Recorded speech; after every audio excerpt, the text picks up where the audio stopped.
আসসালামু আলাইকুম প্রিয় উদ্যোক্তা ভাইরা এবং গ্রাহক শ্রোতা। এই যে আমার সামনে একটা সোলার আইপিএস আপনার দেখেন, আমি নামটা মুখে না বললাম, এই যে ওনার প্রতিষ্ঠানের নাম কিন্তু এই জায়গায় শো করতেছে, দেখছেন এই যেখানে শো করছে। এখন এটা এমপিপিটি বইলা চালানোটা, হাইব্রিড সোলার এমপিপিটি বইলা চালানোটা আসলে কতটুকু যুক্তি ভিতরে পড়ে আপনারা দেখেন। এটা কিন্তু এমপিপিটি না, এটা একটা পিডাব্লিউএম সোলার। সোলার ঠিক আছে, এটা কিন্তু একটা পিডাব্লিউএম কার্ড দিয়ে সেটা আপনারা দেখেন। এটা কি এমপিপিটি? এটা কিন্তু এমপিপিটি না, এটা পিডাব্লিউএম কার্ড দিয়ে সোলার করছে। এখন এটা কি আসলে এমপিপিটি যে পারফরমেন্স এটাতে কি পাবে ভাই?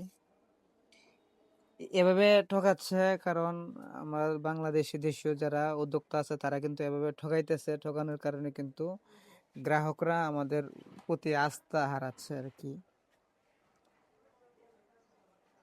তবে কমেন্ট বক্সে বলবেন যে ওনার এটা কি এমপিপিটি কিনা, এমপিপিটি সোলার সিস্টেম কিনা, হ্যাঁ হাইব্রিড সোলার সিস্টেম কিনা এটা বলবেন। আসলে এভাবে ঠকানিটা মানুষকে ঠিক না, হ্যাঁ।